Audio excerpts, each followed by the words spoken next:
lentil curry.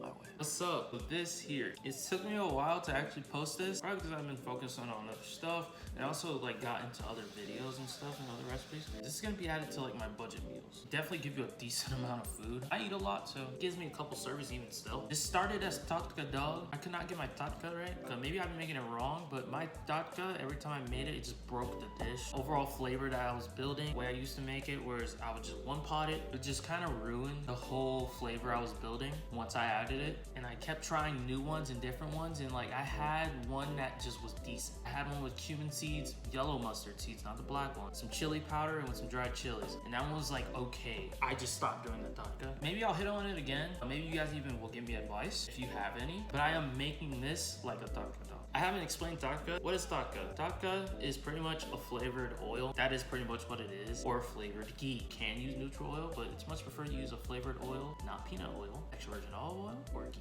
There can be a first and second, or there can just be a first tatka. Just cook a bunch of whole spices. You can cook and ground spices too, and then you can put like chilies or ginger, garlic, aromatics in there. You just kind of cook it in there, flavor the oil, and then you pour it on top of the curry. That's usually the second tatka. You can even call that the first tatka. It pretty much depends on your process. My process is I have one pot, I'm cooking the lentils. Other pot, I'm cooking all the aromatics and spices and stuff. That would be a first tatka. After this is done and that's done, I pour the dal and all its liquid in there. I also cook the veggies with the dal too. So. And there you go, you pretty much did your first tempering or tatka. The other way is do a one pot method. Build a tatka, add the dal, cook the dal, add another tatka on top. Yeah, this is good and it doesn't cost that much. You can take out one of the spices if it's a little too expensive for you at the moment. Real quick, I want to talk about why you should soak your dal. To be honest, this isn't even just lentils. It's gonna apply to carbs, nuts, legumes, and seeds. I'm soaking this one for like 2 hours. I much prefer you do a day. You don't have to soak. You don't even have to soak dal in general. First benefit, it decreases phytic acids and improves absorption of nutrients and minerals in the legumes or beans and everything else. There's a compound in cereals and grains. It binds to certain proteins and minerals like iron and zinc, preventing them from getting absorbed into the body and small intestine, which you don't want that. You want your zinc and iron in your body. A lot of iron deficiencies out there. Enzymes, which are proteins that speed up reactions. To a degree,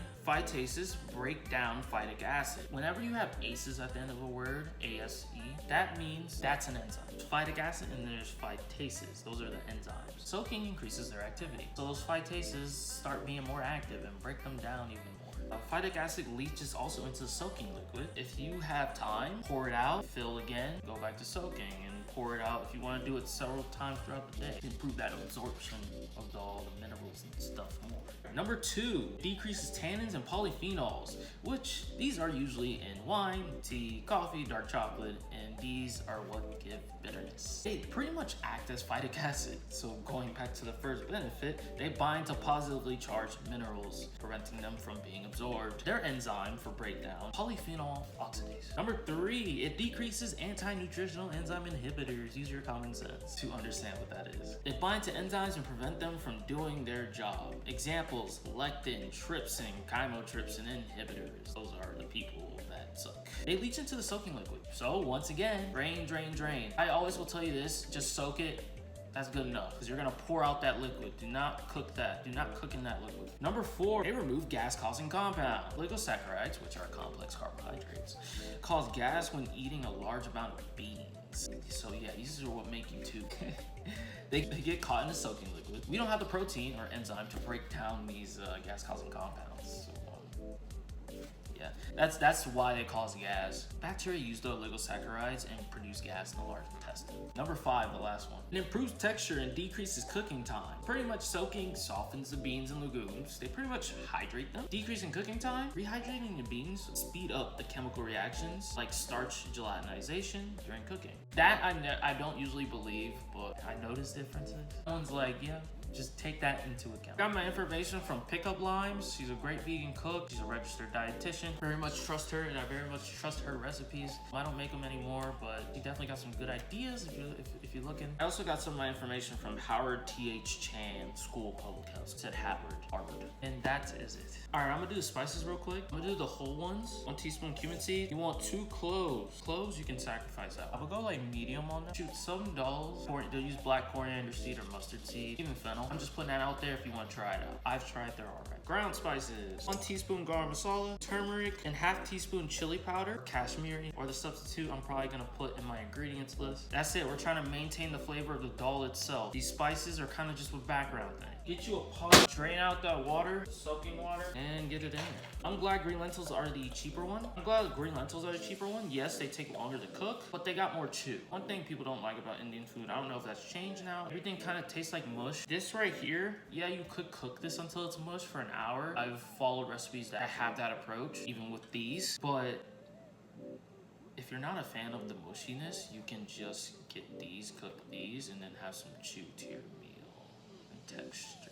Take some water, put out around like 3-4 cups, or a veggie stock, or a chicken stock if you don't want this to be vegan. High, once it comes to a boil, or to a low heat, not barely simmering, but just a little good simmer. So I'm gonna talk about the veggies real quick. You can add any vegetables you want. Potatoes, I do mushrooms, I do celery, I do carrots, I do bell pepper. Just gotta keep in mind of cooking time. You just gotta know like how long something's gonna cook. Like carrots, depending on how big you cut them, you can put them at the 10-minute mark, or you put them at the 15-minute mark, which I think is too long because it's gonna start infusing its flavor. So cut it smaller so that they cook faster and they're not infusing the curry with its flavor. So all I have, celery, I'm gonna use some carrot, I'm gonna cut it.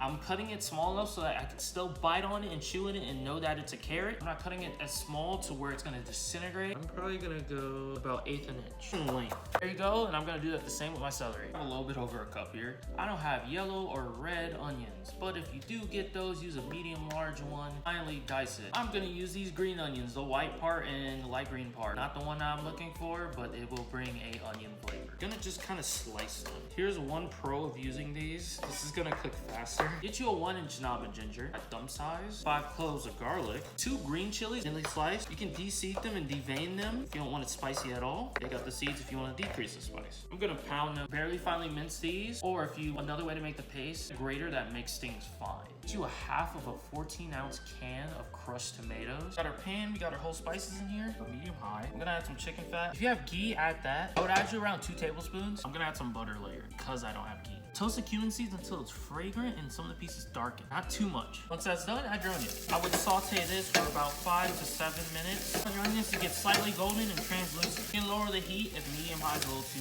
much for you. It'll take longer. Also, hit your onions with a heavy pinch of salt. Don't worry, lentil or dal are gonna need a lot of salt to season. So all the salt you add here, it's gonna get diluted. I'm gonna lower my heat a little bit. I'm gonna lower my heat to medium. Add my garlic ginger paste. Saute this for 5 minutes. You're gonna see some stick to the bottom, right? As soon as it browns even a little bit, like it gets a little golden brown, it looks like, the stuff that sticks, a splash of water. Just a splash. Stir that again and pick that up. Pick out that water. Dries up and starts sticking again. Get that golden brown. Have that splash of water and continue until the 5 minutes are done. Your pan is dried up. Scratch and stir. My pan is dry. I'm gonna add my spices and I'm gonna toast these for 30 seconds on medium high or a minute on medium. You just want it really fragrant. Add your tomatoes. You can add your finely sliced serranos or chiles here and let this cook for 2 minutes. Medium. Taste your dal. My dal is pretty much finished. I kind of squeeze it. It's easy to squeeze. Yeah, you gotta put a little bit of pressure. Taste it. It should soften a bit. It should not be crunchy. Any kind of hardness, that means it's not cooked yet. Oh, check your vegetables too. Add it all in. Mix this all together. And then you're pretty much done here. So you want to add your 2 tablespoons of cilantro chopped in here. Season the taste too. You want a little bit of lemon in here or lime. I think I've talked about this before, but I'm gonna mention it now. Especially with big things like this. You can take a small batch, put it in a bowl, and taste it.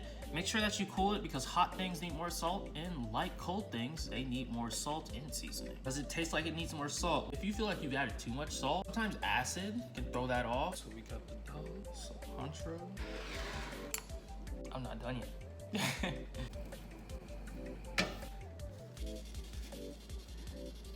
Got the roti. This is some ugly plating. I don't really know what to call this, but this